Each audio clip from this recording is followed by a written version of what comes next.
Hi student, कैसे हैं आप। My name is Vidyasagar Srivastava. देखो स्टूडेंट, हम लोग इस समय पढ़ रहे हैं यूपी बोर्ड अनसॉल्व्ड 2019 और हमने इसका सेट नंबर 346 एफई लिया हुआ है और इसके क्वेश्चन नंबर 1, 2, 3 का वीडियो कल हमने अपलोड किया था। आज हमने क्वेश्चन नंबर 4 लिया हुआ है, ठीक। और 4 क्वेश्चन का पहला पार्ट है, देखिए का में यानी ए पार्ट जो है, ट्रांसफार्मर का सिद्धांत समझाइए, प्रिंसिपल ऑफ ट्रांसफार्मर। ठीक, हमने आपको बताया कि हिंदी और इंग्लिश दोनों में ही सेम क्वेश्चन होते हैं, तो इंग्लिश वाले भी क्वेश्चन पढ़ लेंगे, सलूशन यहाँ दोनों का मिक्स होता है और वैसे ही सलूशन हिंदी वाले भी पढ़ते हैं, इंग्लिश वाले भी पढ़ते हैं, ठीक है। तो ट्रांसफार्मर का सिद्धांत समझाइए, तो यहाँ पर हमें ट्रांसफार्मर का सिद्धांत बताना है। तो देखो स्टूडेंट, ट्रांसफार्मर अन्योन्य प्रेरण के सिद्धांत पर कार्य करता है। पहली लाइन आपकी ये होगी कि ट्रांसफार्मर अन्योन्य प्रेरण के सिद्धांत पर कार्य करता है, ठीक। जब ट्रांसफार्मर की प्राथमिक कुंडली में प्रत्यावर्ती धारा आरोपित होती है तो उसके कारण द्वितीयक कुंडली में फ्लक्स परिवर्तन से प्रेरित विद्युत वाहक बल उत्पन्न हो जाता है, ठीक। इस तरह ट्रांसफार्मर एसी लो वोल्टेज को हाई वोल्टेज में या हाई वोल्टेज को लो वोल्टेज में परिवर्तित कर देता है, इतना आपको लिखना है, ठीक। Transformer works on the principle of mutual induction when AC voltage is applied in primary coil, then due to flux changing and induced EMF is produced in secondary coil. A transformer convert to low AC voltage into high AC voltage or high AC voltage into low AC voltage. देखो student, आपको इतना ही लिखना है principal में, 1 number का इसमें principal है तो इतना पर्याप्त है लिखने के लिए। अन्योन्य प्रेरण आप बता दीजिए, प्राइमरी पर वोल्टेज अप्लाई होता है तो फ्लक्स चेंजिंग से सेकेंडरी पर वोल्टेज अप्लाई होता है। ट्रांसफार्मर लो वोल्टेज को हाई में और हाई को लो में चेंज कर देता है, ठीक है। अब इसका हम लोग न्यूमेरिकल देखेंगे।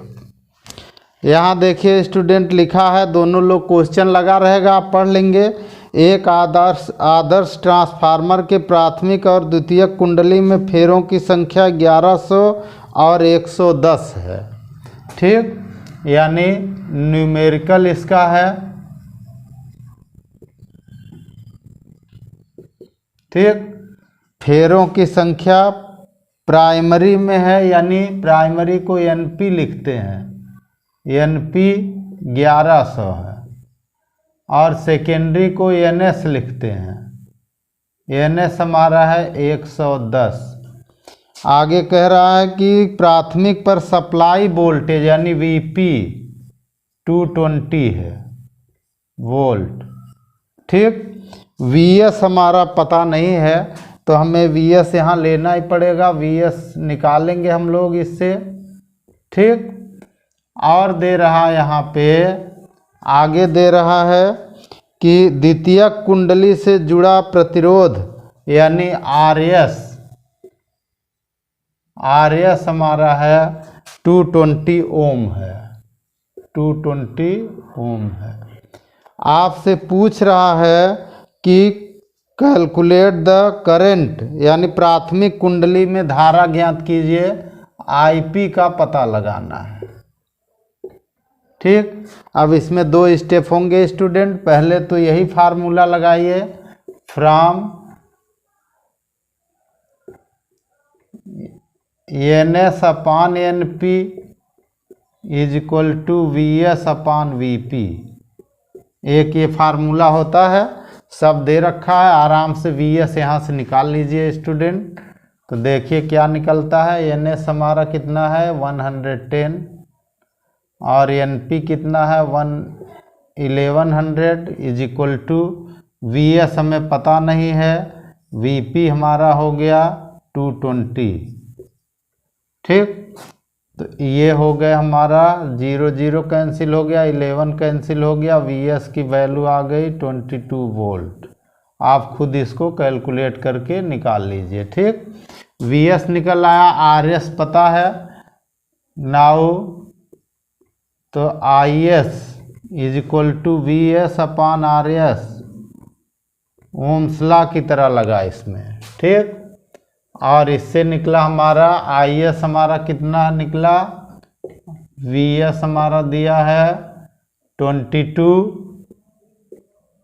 और Rs हमारा 220 है, ये आ गया 1/10 यानी 0.1 एम्पियर आ गया।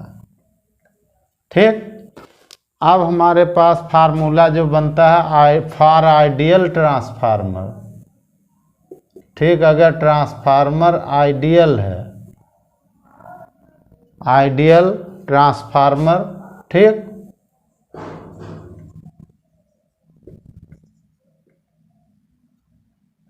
अगर ट्रांसफार्मर हमारा आइडियल है तो आइडियल ट्रांसफार्मर के लिए पावर जो है सेम होती है, Vp Ip is equal to Vs Is होता है, पावर सेम होती है। इससे Ip का फार्मूला बना Vs Is upon Vp, P is equal to Vi होता है पावर का। आइडियल ट्रांसफार्मर के लिए ये इक्वल होते हैं दोनों, पावर जो होती है। तो Vs हमारा दे रखा है स्टूडेंट, आपने यहाँ निकाला Vs 22, Is आपने निकाला 0.1 अपॉन Vp है 220, और इसको सॉल्व करने पर आ जाएगा 0.01 एम्पियर Ip। ये आंसर हो गया। ओके स्टूडेंट, ये हुआ आंसर। ठीक है, अब देखो स्टूडेंट क्वेश्चन नंबर 4 खा का बी, ये कह रहा है पोटेंशियोमीटर से किसी सेल के आंतरिक प्रतिरोध यानी इंटरनल रेजिस्टेंस फाइंड करने का सर्किट ड्रा करिए, सर्किट खींचिए और प्रयुक्त सूत्र का निगमन करिए, और इसमें जो फार्मूला यूज होता है उसका फार्मूला डिराइव करिए। ठीक है, ध्यान से देखो स्टूडेंट कि यहाँ से लेकर अगर ये बी है हमारा, ये पोटेंशियोमीटर है, ये हमारा क्या है, ये जो 1 2 3 4 5 6 वायर लगे हैं ये पोटेंशियोमीटर के वायर हैं। ठीक है, और ये हमारा है रेजिस्टेंस बॉक्स है RB, इसका जो रेजिस्टेंस है वो R होता है। ठीक, यहाँ सेल है, ये सेल इसका EMF ही है और इंटरनल रेजिस्टेंस R है। देखो इस सेल का पॉजिटिव और हमारे इसका पॉजिटिव ले आकर इस पॉइंट A पर ऐड हुआ है, और रेजिस्टेंस बॉक्स का एक एंड यहाँ जुड़ा है, दूसरा एंड आकर के K2 पर जुड़ा है। इसका जो सेल का निगेटिव वाला टर्मिनल है वो K1 से कनेक्ट है। इन दोनों का जो आकर के वायर गैल्वेनोमीटर के पॉजिटिव से कनेक्ट है और निगेटिव वाला इधर जॉकी J से कनेक्ट है।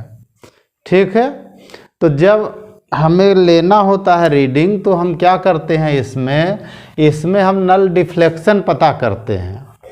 ठीक है, तो नल डिफ्लेक्शन में क्या होता है इसमें कि नल डिफ्लेक्शन वहीं पे होगा जहाँ पर इस सेल का EMF और वायर AJ का जो पोटेंशियल डिफरेंस है वो इक्वल हो जाएगा। ठीक, तो लेट से स्टार्ट करते हैं। लेट अस कंसीडर लिखते हैं। ठीक, ये सब अपना लिखिएगा। माना सेल का EMF ही इंटरनल रेजिस्टेंस R है। ठीक है, हमने एक चीज लेट केवल करेंगे, पोटेंशियल ग्रेडियंट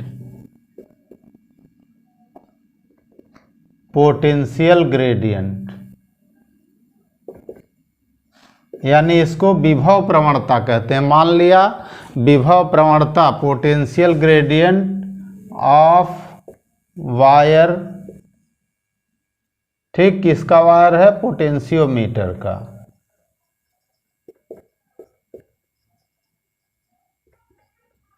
इज K, ठीक, हमने लेट कर लिया कि जो हमारा ये पोटेंशियोमीटर का वायर है इसका पोटेंशियल ग्रेडियंट के है, यानी मान लिया विभव मापी के तार की विभव प्रवणता के है। ठीक है, विभव प्रवणता कितनी है, के है। अब देखो स्टूडेंट पॉइंट 1 में देखिए, when K1 is closed and K2 is open। ठीक, हमारे में क्या है, यहाँ देखो इस जगह देखो K1 क्लोज है, यानी यहाँ से करंट ऐसे फ्लो होगी, ऐसे गैल्वेनोमीटर से होकर यहाँ पहुँचेगी, और इधर तो ये कनेक्ट ही है सब। K1 क्लोज है और K2 ओपन है, यानी K1 बंद है और K2 खुली है, तो जो खुला हो सर्किट होता है उसमें करंट फ्लो नहीं होती है। ठीक, देन फॉर नल डिफ्लेक्शन,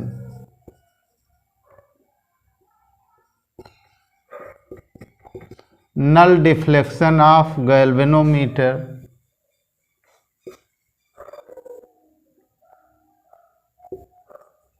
ठीक, गैल्वेनोमीटर के नल डिफ्लेक्शन के लिए। Then for null deflection of galvanometer, जब हमारा K1 क्लोज है, K1 लगा हुआ है, K2 खुला है, तो गैल्वेनोमीटर में जब शून्य विक्षेप की स्थिति आएगी, यानी धारा मापी के शून्य विक्षेप की स्थिति में, तो जब शून्य विक्षेप निकालेंगे, इसमें जीरो विक्षेप निकालेंगे, तो उस कंडीशन में जो सेल का ईएमएफ होगा, ये तार AJ की जो लेंथ होगी इसको हम लोग L1 लिखेंगे, और ये हो जाएगा K और लेंथ ऑफ AJ, और इस कंडीशन में हो जाएगा हमारा AJ की लेंथ को हम लोग L1 यहाँ लेंगे, तो E = KL1 हो जाएगा। ये इक्वेशन 1 हो जाएगा। ठीक, अब इसका जो है सिस्टम बदलेंगे हम लोग, जो हमारा K2 ओपन है इसको भी क्लोज कर देंगे। व्हेन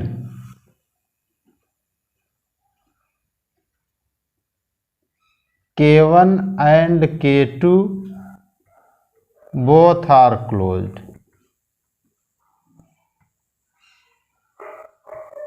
अब हमने K1 और K2 को दोनों को क्लोज कर दिया। Then for null deflection, condition वही होगी, then for null deflection.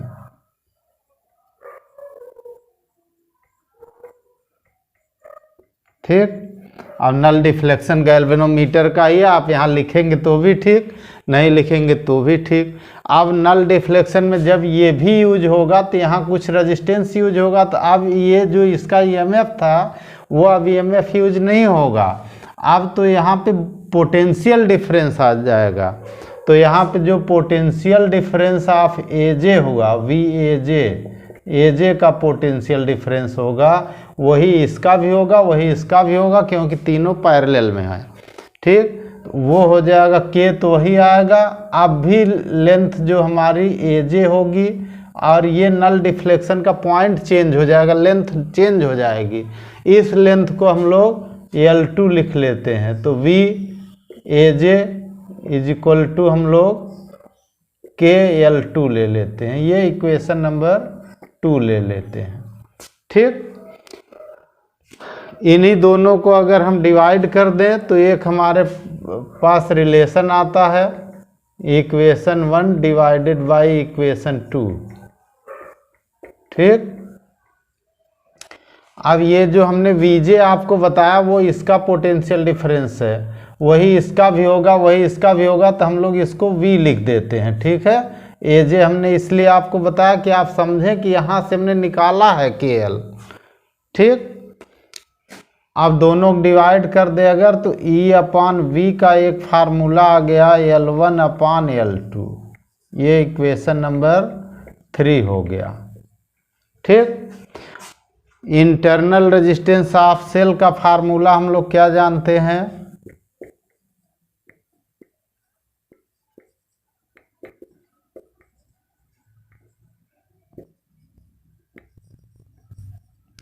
Cell का internal resistance small r is equal to capital R E/V-1 होता है। अब ये कैपिटल R क्या है वो यहाँ लिखा है, इसका रेजिस्टेंस है RB का, वो लिखा है यहाँ पे, वो रेजिस्टेंस बॉक्स का प्रतिरोध है ये, जितना निकालने पर नल डिफ्लेक्शन आ रहा है। ठीक है, अब E/V की वैल्यू यहाँ से रख दो तो स्मॉल r का फार्मूला हो जाएगा R ब्रैकेट में L1/L2-1 हो जाएगा। ठीक है स्टूडेंट। अब देखो स्टूडेंट, हम लोग देखेंगे 4 यानी C। इसमें कह रहा है एक इलेक्ट्रॉन को V वोल्टेज से त्वरित किया जाता है। तो इलेक्ट्रॉन को जब V वोल्टेज से त्वरित करेंगे स्टूडेंट, तो इलेक्ट्रॉन की जो काइनेटिक एनर्जी होगी, ठीक, वह EV होगी, ठीक ना। और उसके लिए डी ब्रागली वेवलेंथ का व्यंजक प्राप्त कीजिए, डी ब्रागली तरंग दैर्घ्य का सूत्र लिखिए।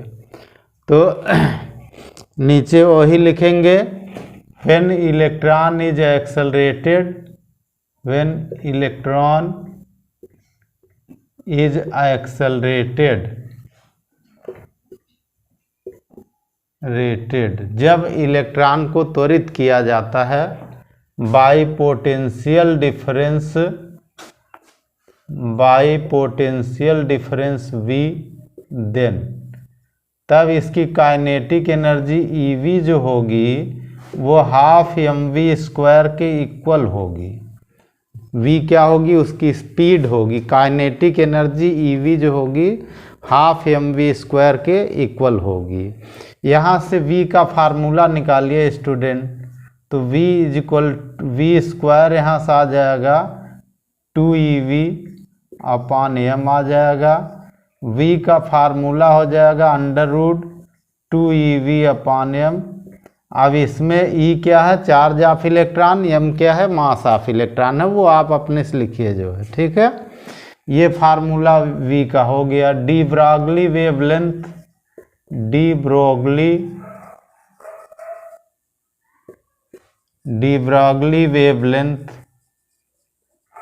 ब्रागली वेवलेंथ का फार्मूला होता है lambda is equal to H/mv। ठीक, V की वैल्यू इसमें पुट करिए, lambda is equal to H/m आया, और V नीचे है तो उल्टा करके रखिए, √ का m/2EV आया। ठीक, आगे इसी में बढ़ाइए, लैम्डा की वैल्यू आ जाएगी, lambda is equal to H को अंदर कर दीजिए, M को भी अंदर कर दीजिए, पूरा √ में आ जाएगा, तो ऊपर आ जाएगा H² m और नीचे आ जाएगा m² 2EV। ठीक, एक m से m कट गया, इतनी हो गई वैल्यू। ध्यान दीजिएगा, ये V है, वोल्टेज है, ये पोटेंशियल डिफरेंस। ठीक, वैल्यू रख दीजिए अब इसमें सबकी, ये पूरा रूट के अंदर है।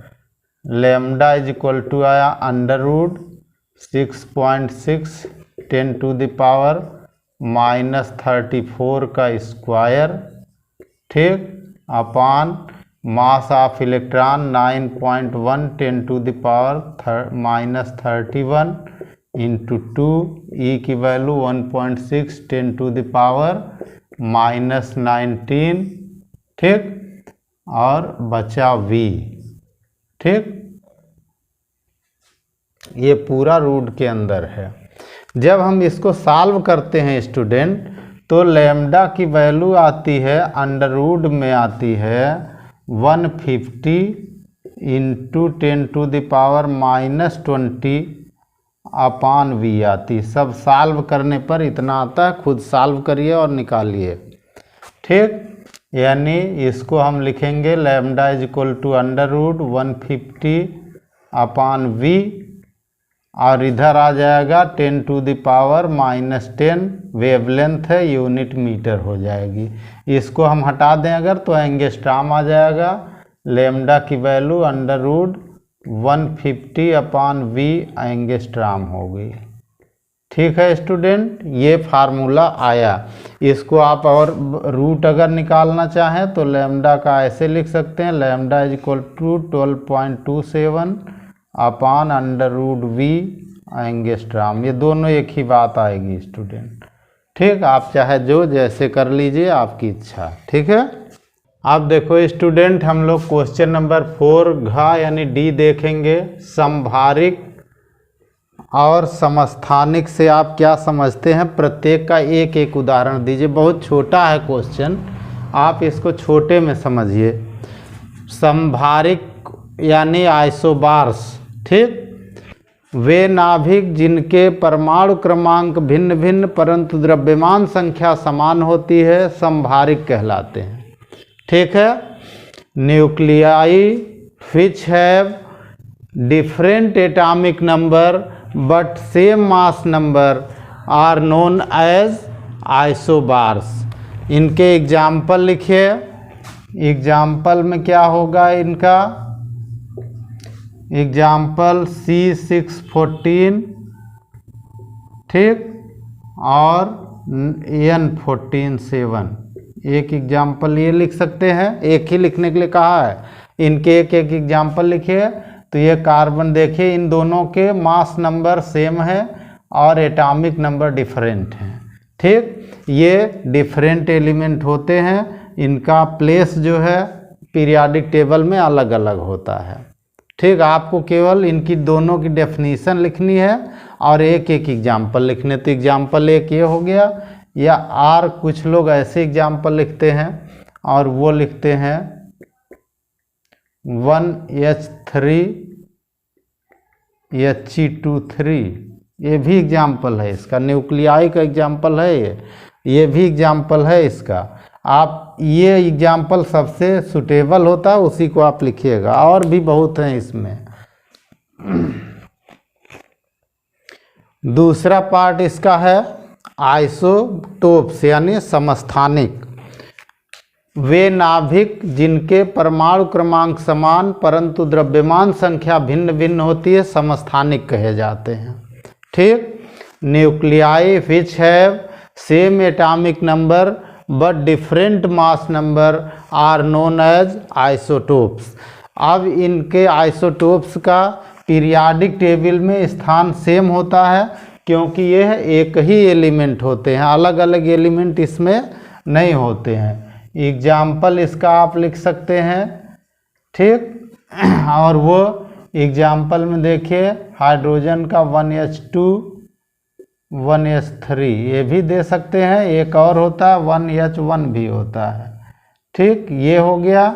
या एग्जाम्पल आप दे सकते हैं सबसे C12 और C14 6, नीचे वाले सेम होंगे, ऊपर वाले डिफरेंट होंगे।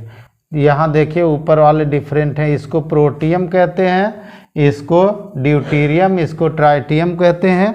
ये कार्बन 12 है, ये कार्बन 14 है। ओके, अब देखो स्टूडेंट, हम लोग देखेंगे क्वेश्चन नंबर 4 का अंगा यानी ई पार्ट। ठीक, इसका पहला है नति कोण की परिभाषा दीजिए, डिफाइन एंगल ऑफ डिप। तो ये एंगल ऑफ डिप है, नति कोण है। यहाँ देखो स्टूडेंट, एक ये मैग्नेटिक नीडल फ्रीली सस्पेंडेड है, एक मैग्नेटिक नीडल को हमने स्वतंत्रता पूर्वक लटका दिया है। ये हॉरिजॉन्टल से कुछ एंगल बना रही है, तो जो एंगल यहाँ बन रहा है यही एंगल नति कोण है। ये है यामयोत्तर खींचा हुआ है।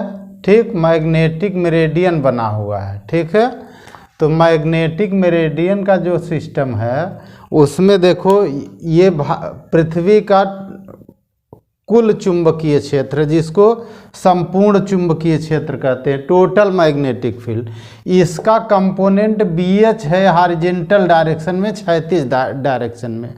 इन दोनों के बीच जो एंगल बन रहा है वही एंगल ऑफ डिप होता है, ये हॉरिजॉन्टल है। ठीक, ये हॉरिजॉन्टल लिखा हुआ है। ठीक है, तो दोनों से आप डिफाइन कर सकते हैं, इससे भी और इससे भी डिफाइन कर सकते हैं। किसी चुंबकीय सुई को स्वतंत्रता पूर्वक लटकाने पर सुई क्षैतिज से जो कोण बनाती है उसको उस स्थान पर नति कोण कहते हैं। ठीक। Angle between freely suspended magnetic needle with horizontal is known as angle of dip. ठीक है, या यहाँ से आप इसको डिफाइन कर सकते हैं कि पृथ्वी के संपूर्ण चुंबकीय क्षेत्र और क्षैतिज घटक के बीच बने कोण को नति कोण कहते हैं। पृथ्वी के संपूर्ण चुंबकीय क्षेत्र और क्षैतिज घटक, इसी का क्षैतिज घटक है, पृथ्वी के संपूर्ण चुंबकीय क्षेत्र और उसके क्षैतिज घटक के बीच बने कोण को नति कोण कहते हैं। ठीक है। Angle between total magnetic field of earth magnet and its horizontal component is known as angle of dip. Okay student, तो आप दोनों में से कोई भी डेफिनेशन लगा करके इसको बता सकते हैं। ठीक है, एक तो ये हॉरिजॉन्टल से जो नीडल है, फ्रीली सस्पेंडेड नीडल है, वो जो एंगल सस्पेंड करती है हॉरिजॉन्टल से, इसको बता सकते हैं, या इससे भी बता सकते हैं कि टोटल मैग्नेटिक फील्ड और इसी के हॉरिजॉन्टल कंपोनेंट के बीच जो एंगल होता है वो नति कोण है या एंगल ऑफ डिप है। ओके। आगे क्वेश्चन दिया है, किसी स्थान पर चुंबकीय क्षेत्र की तीव्रता के क्षैतिज घटक, क्षैतिज घटक को BH लिखते हैं। BH दिया हुआ है 0.3 × 10⁻⁴ टेस्ला। ठीक। और इसके साथ दिया है BV दिया है, BV दिया है 3√3, यानी ऊर्ध्वाधर घटक का मान दिया है 3√3 × 10⁻⁵ टेस्ला। ठीक।